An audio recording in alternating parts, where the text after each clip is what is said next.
আমার রান্নাঘরে সবাইকে জানাই স্বাগত। হ্যালো ফ্রেন্ডস, আমি তনুশ্রী। আশা করি তোমরা ভালোই আছো। তোমাদের ভালোবাসায় আমিও ভালো আছি। প্রতিদিনের মতন আবার একটা রেসিপি নিয়ে হাজির হয়ে গেছি। দেখো, বাটিতে তিল নিয়ে নিয়েছি। আজকে তিলেরই একটা রেসিপি করব। রেসিপিটা দেখে যদি ভালো লেগে থাকে তাহলে প্রতিদিনের মতন একটা লাইক, শেয়ার, সাবস্ক্রাইব করে দেবে। যাই হোক, আজকে রেসিপিটা দেখো কী রেসিপি। তিলের বড়া বানাবো। তার জন্য বাটিতে শুকনো তিল নিয়ে নিয়েছি, ধনেপাতা কুচিয়ে নিয়েছি, কাঁচা লঙ্কা কুচিয়েছি আর পেঁয়াজ কুচিয়ে নিয়েছি।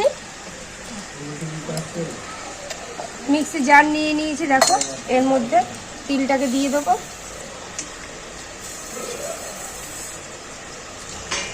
অল্প একটু জল দিয়ে পেস্ট করে নেব। জল দিয়ে পেস্টটা হয়ে গেছে। দেখো, ঠিক এরকমই পেস্টটা করতে হবে। আমি এবার তিলের পেস্টটা নিয়ে নেব।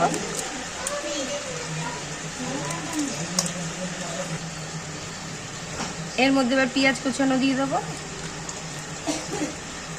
কাঁচা লঙ্কা কুচানো,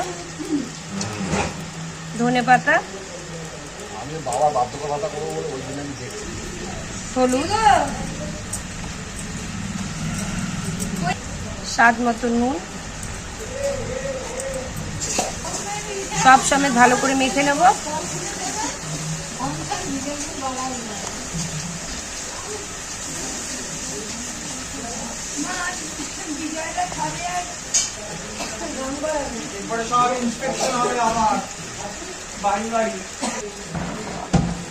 দেখো, ভালো করে মেখে নিলাম।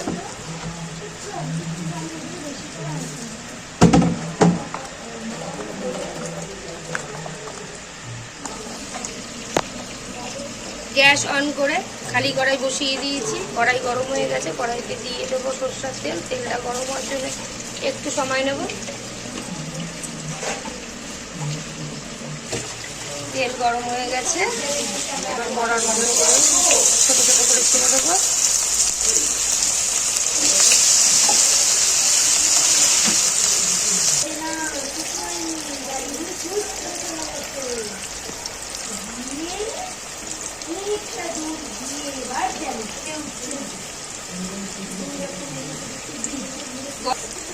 এক পিঠ হয়ে গেছে, আর এক পিঠ উল্টে দেবো।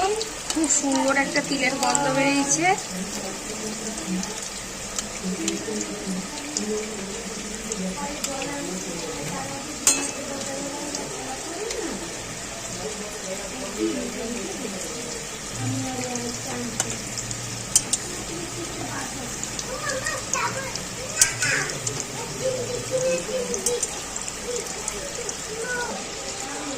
দেখো, এপিট ওপিট ভালো করে লাল লাল করে ভাজা হয়ে গেছে বড়াগুলো। এবার আমি তেল থেকে তুলে নেব।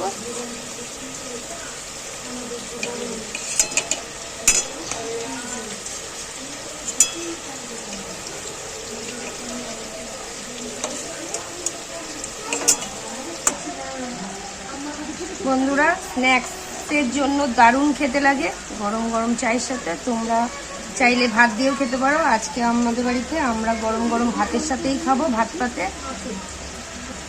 তাই জন্য বলছি, তোমরা একদিনকে বাড়িতে করে খেয়ে দেখো। আমি তো বলেই থাকি আমার রেসিপি দেখে কেমন হয়েছে খেয়ে কমেন্ট করে জানাবে।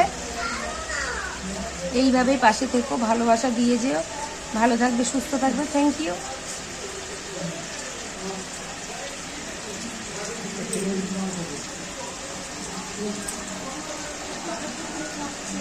Thank you.